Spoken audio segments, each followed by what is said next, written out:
Hello, I come to you, Shanice, the founder of State of the Black Parent, that will be in Harlem July 19th, 2014, for the Education, Economics, and Enterprise of the Q-Line Bloodline.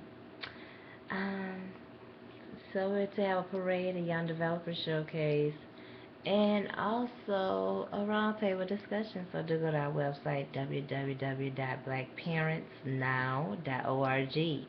I'm going to speak to you on R&B Divas ATL third season first episode. I'm going to speak of definitely, welcome the newscast members LaTavia and Kameelah. The hashtag is R&B Divas ATL. To speak on the show, was mainly an intro, um, introducing Kameelah and LaTavia, and it also was Angie Stone. I like to speak about that first, and I want to speak about the most controversial at the back. Um, I don't feel Angie Stone meant any harm. She comes mature, she comes a veteran, even though it may not feel like, okay, she done got 30 years portfolio, but yeah, she's been in 30 years. And as she said, no one is coming to knock their doors down. So since no one is coming to knock their doors down, they just well come get portfolio credits with State of Black Parent. Come promote some sales, have their children dressed in careers, do some vending, refer some vendors, even get them a vendor table. I mean, you have archives.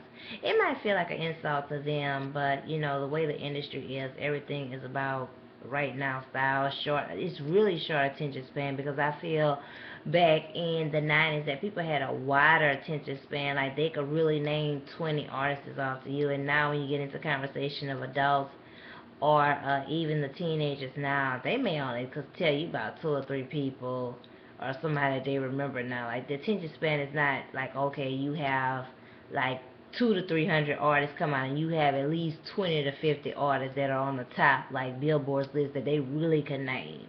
Like they maybe could only name Justin Bieber. They may only could name whoever is hot, and Beyonce and so forth like that. But it's not like when SWV, TLC, Escape, even if they came out all at the same time, it was like 20, they got all the support from people, whether it was the concerts, the ticket sales, the radio call-ins, DJ requesting, and definitely supporting their songs, so forth like that.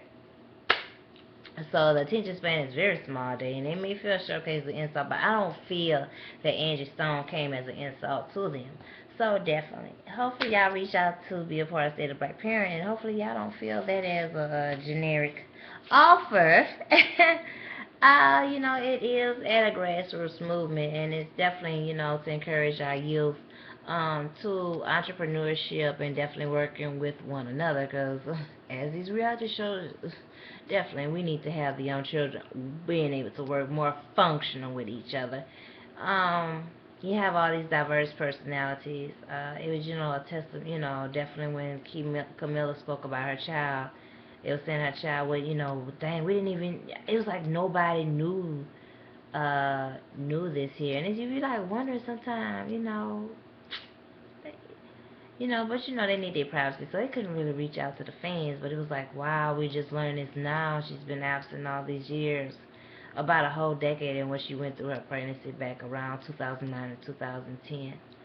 Um, and definitely, I don't know if they show. I mean, TV1 you gotta get that channel straight for real. Whew, that is buggy. It, they had the site good back in 2009, 2010, but whoever y'all fired, y'all need to be begging them to come back and help y'all get somebody similar to them, because whoever working that site now, they need to step up their skills, something, because they really gifted. And it's really inconvenient for people trying to support your site and put some points on it. I mean, 'cause everybody ain't buying no cable, and everybody ain't got time to watch it, when it come on and all that kind of stuff like that. But we tell some people they got cable and gotta live with cable. So, y'all need to get it together, 'cause when it's time for me to watch it, it ain't gonna look right. People tell me about it, and I can't go watch it after they didn't pay their cable bill. So, um, so by them doing a showcase, I feel like the idea that Niecy had was very good. Um, it was a good idea, but you know, she had bravado Deviatis really never needs to have. She's not on this season here. So I'm hoping that they come and offering, you know, show more skills, show them more interpersonal active, wanting to, you know, be involved in endeavors. Need to show people doing some teamwork. All this fighting on these reality shows, show some daggone teamwork, production, where it really come together. Whether it's scripted or it's real life. Okay?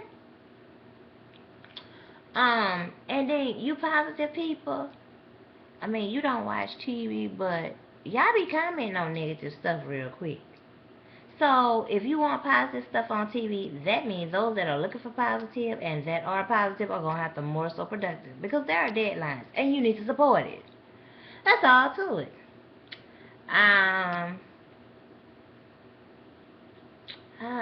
What I'm trying to recall what else happened on the show, but before I even get to the Monifah part. And let me just go ahead on, because that's about all I remember, but just the Angie showcase and the Monifah. I don't know why the girl from Escape wasn't back, but I seen in one of the replays, I think I had watched about 3 times, where she said that's why I don't get with females now. They need to start having these reality shows where they really start getting together. You know, showing some, with that word, conflict resolution. I mean, how you gonna be teaching these children zero tolerance and you can't fight and you got reality shows acting a donkey? Okay? And people just be getting too over emotional. So I'm gonna go ahead and I'm gonna speak on the Monifah situation, because I think that's gonna take up the rest of this call. So I got 3 minutes. So Keke was being petty. She really was. It was nagging me watching, and all that old bucking and all that little Ronald McDonald, whatever she be doing with her eyes, it just annoyed the whole show. And it's like, like her voice is real good. She makes good albums, but it's like, okay, that's really her. What you call that? Her alter ego that is really pestering. I mean, okay, if you notice Monifah, you act like Monifah ought to call you every day. If she wasn't calling you, then why wasn't you calling or texting her? And you don't think people got a life? She can't get there and be remembering to obligate to call you, and you say you got 6 kids, so you got 6 kids to attend to. It shouldn't be no big deal if somebody don't call you. Then she go to the event there, cutting up, talking about her sanity, her Christianity, and then talk about her voice and all that kind of stuff. Look, if you did not want to go to the gay party, you should have said you were sick. You did not have to go. And people don't have to get there and agree with that lifestyle. I don't care if how in style it become. I don't care if everybody's like that. You don't have to agree with it. You don't have to go celebrate it. You don't agree with it. And people got the right not to agree with it. They do. They have the right, and it's all good. You know? Your Christianity should just have you not go there. Just like, look, I'm not gonna go. And don't be questioning her about why she don't call you. I mean, she got her girlfriend. She trying to start her career back. I mean, she coming from a long road. I mean, we see she ain't up in no house. It's like she up in an apartment. She ain't up in no house paid for cash. Come on, give a person a break. You got 6 children to tend to, so if she wasn't calling you and you wasn't calling her because you got your 6 children, it should not matter. You were just being petty and it was pestering. So Selena, I have to give her a little kudos points on it. You know, like, come on. It ain't gotta be no drama, but she didn't have to come to it. And if she got there as myself, I would not go to it. And that's just something that has to be accepted. You know, if I don't agree with it, I'm not gonna go to it. And you gonna go to something like that, you don't agree with it, don't make sense to cause a scene for those that want to go to it. But people don't have to go to, you know, no. And it's not any literature or any debate about it. I wouldn't go. And if Keke went there to start a mess, she shouldn't have went. That's all simple to it. It ain't make no sense for the drama. Talk to y'all later. I'll be back to you maybe in a few episodes or so.